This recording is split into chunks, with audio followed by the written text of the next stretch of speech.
యెఫెతు తన సహోదరుల కంటే ఘనము పొందిన వాడుగా మార్చబడడానికి గల కారణాలలో మొదటిది వేదనలో దీవెన దయచేసే దేవునిని వెతికాడు. హల్లెలూయా, హల్లెలూయా.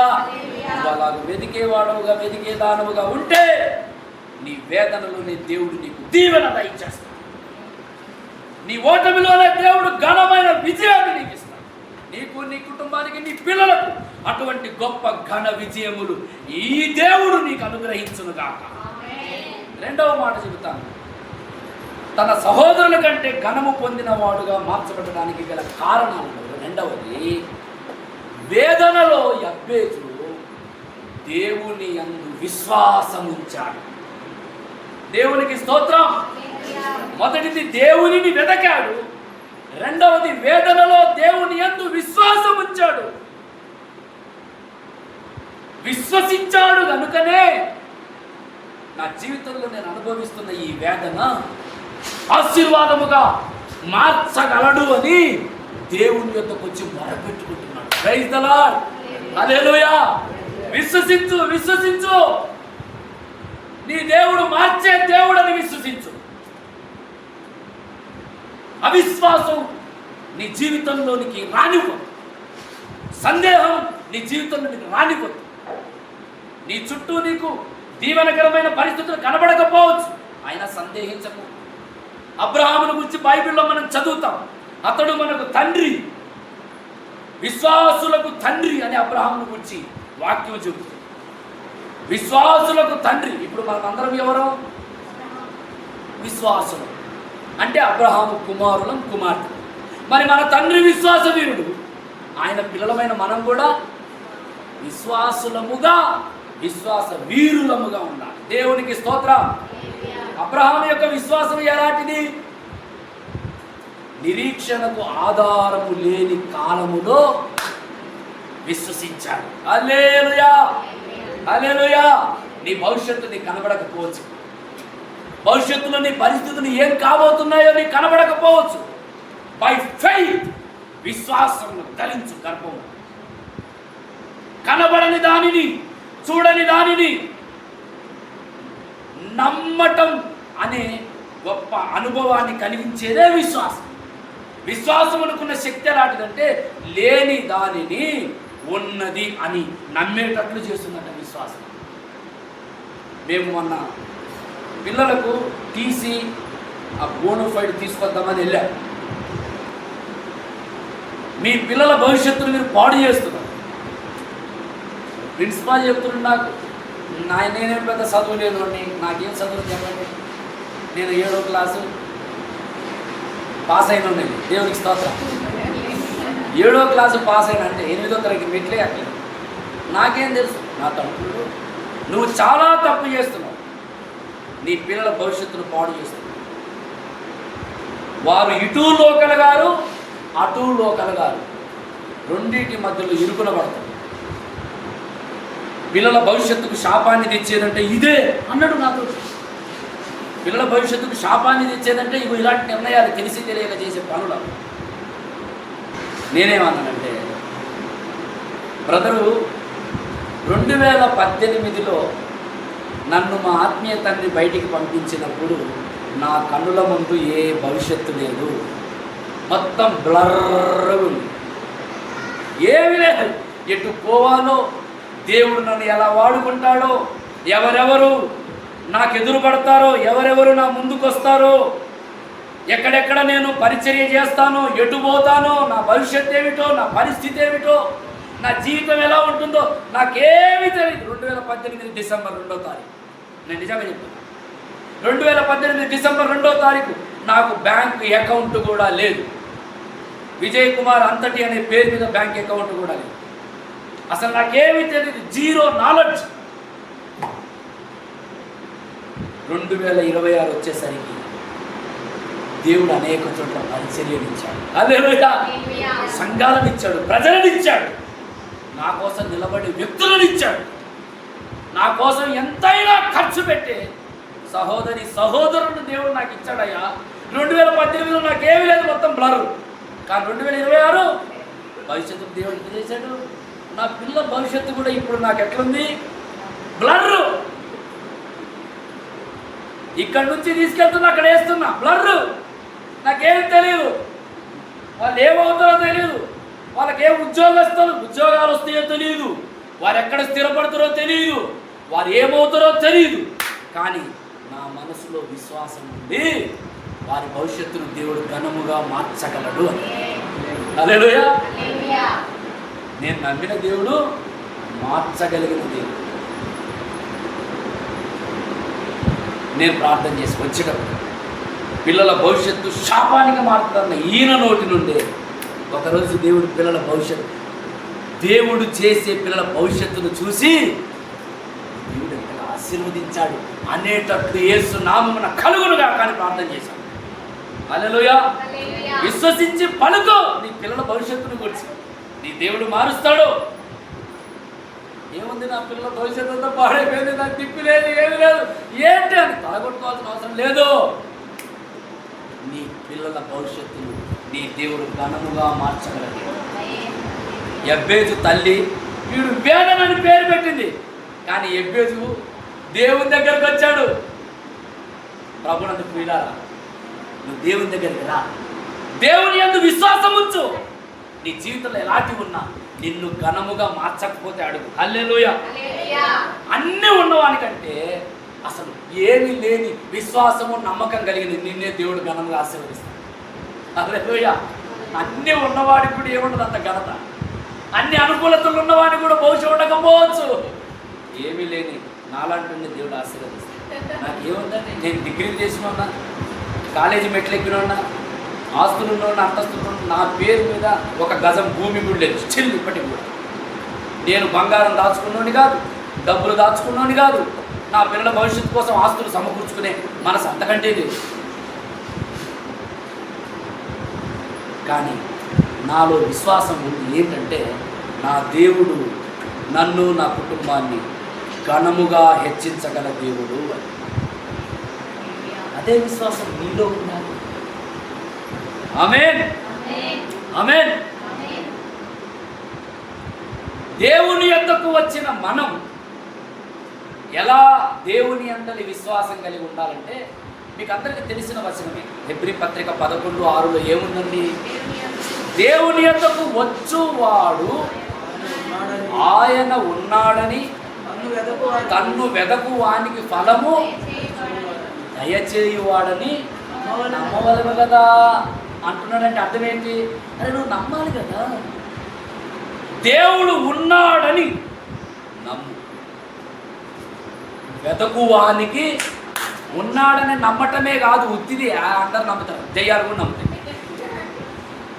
ఉన్నాడని అన్న ఉన్నాయని నమ్ముతున్నావా లేదా? దేవుడు ఉన్నాడని నమ్ముతున్నారా మీరు? అమ్మ నమ్ముతున్నారు కదా, మీరు నమ్మేది అందరు నమ్ముతారు. అది కాదు గొప్ప విషయం. ఉన్న దేవుణ్ణి అడిగితే ఫలం దయచేస్తాడని వెతకాలి. దేవునికి స్తోత్రం. వెతకు. ఎబ్బేజ్ అదే చేశాడు. కూర్చోలే, విసుగు చెందలే, విడిచిపెట్టలే, ఘనము పొందే అంతవరకు దేవుణ్ణి వెతికాడు. హల్లెలూయా. ఘనము పొందే అంతవరకు దేవుణ్ణి పట్టు వదలక పట్టుకున్నాడు. నా తల్లి గర్భములో నుండి కలిగిన శాపం నా జీవితంలో విరిగిపోవాలి, నలుగురు నన్ను గురించి అనుకునే ఆ శాపపు కట్లు తెంచివేయబడాలి అని వెతికాడు దేవుడు. విశ్వసించాడు దేవుడిని.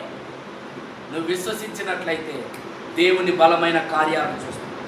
నిన్ను నువ్వు చూసుకోవద్దు. నిన్ను నువ్వు చూసుకుంటే కలవరపడతావు, సందేహిస్తావు, అవిశ్వాసం నీ గుండెల్లోకి వస్తుంది. నీ పరివారాన్ని చూడదు, నీ పరిస్థితులను చూడదు, నీకున్నది నువ్వు చూడదు. నీతో ఉన్న దేవుడు ఏమై ఉన్నాడో నువ్వు చూడటం నేర్చుకోవాలి. దేవునికి స్తోత్రం. చిన్న ఉదాహరణ చెప్తాను. గిద్యోను మిద్యానీయులకు భయపడి గానుగ చాటున దాచుకుంటాడు. గానుగ చాటున ఉండి గోధుమలను దొల్లగొడుతుంటాడు. న్యాయాధిపతుల గ్రంథం 6వ అధ్యాయం దయచేసి చూడండి. ఒక మాట మీకు నేను తెలియజేయడానికి ఆశపడుతూ ఉన్నాను. న్యాయాధిపతుల గ్రంథం 6వ అధ్యాయము 11వ వాక్యం. యెహోవా దూత వచ్చి చదవండి. యోవాషు కూర్చుండెను. యోవాషు కుమారుడైన గిద్యోను మిద్యానీయులకు మరుగయ్యుండునట్లు గానుగ చాటున ఏమండి ఎవరికి మరుగయ్యుండునట్లు మిద్యానీయులకు మరుగ్గా ఉండాలనుకుని గానుగ చాటున ఏం తొలగొడుతుండు? దేవుడు గిద్యోను ఎందుకు పిలుచుకున్నాడు? మిద్యానీయులను అంతం చేయడానికి. కానీ ఈ గిద్యోను ఏం చేస్తుండు? వాళ్ళకు మరుగ్గా ఉండి గోధుమలు దుల్లగొడతాడు. ఈయన పని అదా? మిద్యానీయులను దుల్లగొట్టే పని. ఏ గిద్యోను నీ పని ఏంది? మిద్యానీయులను దుల్లగొట్టే పని. నువ్వేం చేస్తున్నావు? గోధుమలు దుల్లగొడుతున్నావా? వంట పని, ఇంటి పని, పెంట పని చేసుకుంటున్నావా? గిద్యోను ఏమంటాడు తెలుసా? యెహోవా దూత అతనికి కనబడి, ఏ పరాక్రమము గల బలాఢ్యుడా. ఆయనేమో వాళ్ళకు భయపడి గోధుమలు దుల్లగొట్టుకుంటుంటే యెహోవా దూత ఏమంటుండే? ఏ పరాక్రమము గల బలాఢ్యుడా. నువ్వు ఎవరు అనుకుంటున్నావు? పరాక్రమము గల బలాఢ్యుడా. యెహోవా దూత చెప్పిన మాట. కానీ గిద్యోను ఏమంటాడు తెలుసా? మీరు చూడండి 15వ వాక్యం చూడండి. 14-15 చదవమా. అంతటా యెహోవా అతని తట్టు తిరిగి బలము తెచ్చుకొని వెళ్ళి మిద్యానీయుల చేతిలో నుండి ఇశ్రాయేలు రక్షింపుము, నిన్ను పంపిన వాడు నేనే అని చెప్పగా అతడు చిత్తమున ఏలినవాడా, దేని సహాయము చేత రక్షింపగలను? నా కుటుంబమును మనుష్య గోత్రములో ఎన్నిక లేనిదే నా పితరుల కుటుంబములో నేను కనిష్ఠుడనై ఉన్నానని ఏమంటాడు? యెహోవా దూత వచ్చి బలాఢ్యుడా వెళ్ళు, బలం తెచ్చుకో, విడిపించు అంటే ఈయనేమంటాడు? నేను ఎంతటున్నాయా, నా కుటుంబమే పాటిది, నా పితరులే పాటోళ్ళు, నేను మిద్యానీయుల చేతిలో నుండి ఇశ్రాయేలు రక్షింపగలనా? నేను ఏ పాటి వాడిని? నేను ఎంతటోనే, నేను ఎంతటోనండి. కొంతమంది మా పాస్టర్ల గారి ఊళ్ళో నేను ఎంతటోని అంటే వాళ్ళందరూ ఏమంటారు తెలుసా? నువ్వు అంతటోడివి అని. ఎంతటోడివి అంతయ్యా, నువ్వు అంతటోడి. దేవునికి స్తోత్రం. ఇది నేను ఎంతటోడి ఏముందండి, నాకు ఏ డిగ్రీలు ఉన్నాయి, కొంతమంది నిరుత్సాహం తమను తాము చూసుకొని. దేవుడు అంటే ఉద్యోగుడు అద్భుతమైన మాట అంటాడు. చదవండి ఆ మాట, అద్భుతమైన మాట అంటాడు. 16వ వాక్యం. అందుకు యెహోవా ఆయననేమి. అబ్బా అది చాలు, అది చాలు. అందుకు యెహోవా ఆయననేమి. గిద్యోను ఏమన్నాడు? నేనెంతటోని, నా కుటుంబం ఏ పాటిది, నా పితరుల వంశం ఏ పాటిది. దేవుడు అంటున్నాడు ఆయననేమి. హల్లెలూయా. సో వాట్ అన్నది ఇంగ్లీష్లో. సో వాట్, ఆయననేమి. నేనెవరిని? గిద్యోను నిన్ను పిలిచిన వాడిని. నేను ఎవరిని? మిద్యానీయులను తునాతునకలు చేసేవాడిని. దేవునికి స్తోత్రం. నిన్ను నువ్వు చూసుకో, నీతో ఉన్న దేవుణ్ణి చూసుకో, ఆయన మీద విశ్వాసం ఉంచు.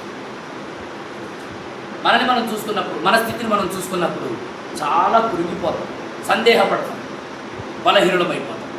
కానీ నిన్ను పిలిచిన దేవుణ్ణి, నువ్వు ఆరాధించే దేవుణ్ణి చూడగలిగితే నీ చుట్టూ ఉన్న పరిస్థితులను అస్సలు లక్ష్య పెడతావు. హల్లెలూయా, ప్రైజ్ ద లార్డ్. ప్రభునందు ప్రియులారా, నువ్వు నీ జీవితంలో ఎలాంటిది జరిగినా జస్ట్ బిలీవ్. ఏం చేయాలి? నమ్మకం మాత్రం ఉంచు. ఒకసారి యేసు ప్రభు వారు ప్రయాణం చేసి వెళ్తుంటే గ్రామాల్లో ఒక వ్యక్తి వస్తాడు. బోధకుడా, మా కుమార్తె చావుటకు సిద్ధంగా ఉంది, నువ్వు వచ్చి ఒక్కసారి ప్రార్థన చేస్తే మా కుమార్తె బాగుపడుతుందని ఒక తండ్రి వస్తాడు. మార్కు సువార్త దయచేసి చూడండి. మార్కు సువార్త 5వ అధ్యాయము 21వ వచనం చూడండి. 21. యేసు కూడి వచ్చి ఉండగా సమాజ మందిరపు అధికారులలో పడి నా చిన్న కుమార్తె సావనై ఉన్నది, అది బాగుపడి బ్రతుకున్నట్లు నీవు వచ్చి బతిమాలుకుంటున్నాడు తండ్రి తన కుమార్తె విషయమై. కానీ మార్గం మధ్యలో కాస్త ఆలస్యం అవుతుంది.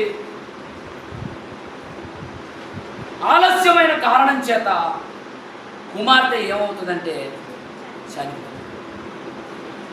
తండ్రి ఏమో కుమార్తె గురించి యేసు ప్రభు దగ్గర వేడుకుంటున్నాడు. ఆలస్యం అవుతుంది, కుమార్తె ఏమవుతుంది?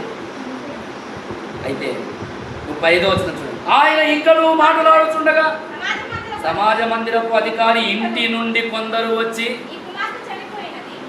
ఏ నీ కుమార్తె చనిపోయింది, నీవిక బోధకుని ఎందుకు శ్రమ పెట్టుదువు?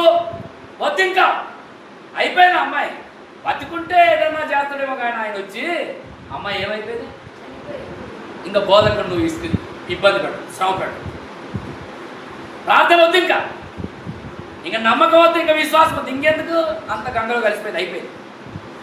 అర్థమైపోయిన తర్వాత ఇంకేం నమ్మకం అండి, ఇంకేం విశ్వాసం అండి, వద్దు. ప్రభు ఆయనతో అంటున్నాడు ఒక అద్భుతమైన మాట అన్నాడు. ఏమన్నాడు? యేసు వారు చెప్పిన మాట లక్ష్య పెట్టక యాయిరు భయపడదు, నమ్మిక మాత్రం. హల్లెలూయా, దేవునికి స్తోత్రం. నమ్మిక మాత్రం. అంత హోప్లెస్ అయిపోయిందా? నిరీక్షణకు ఆధారం లేదా?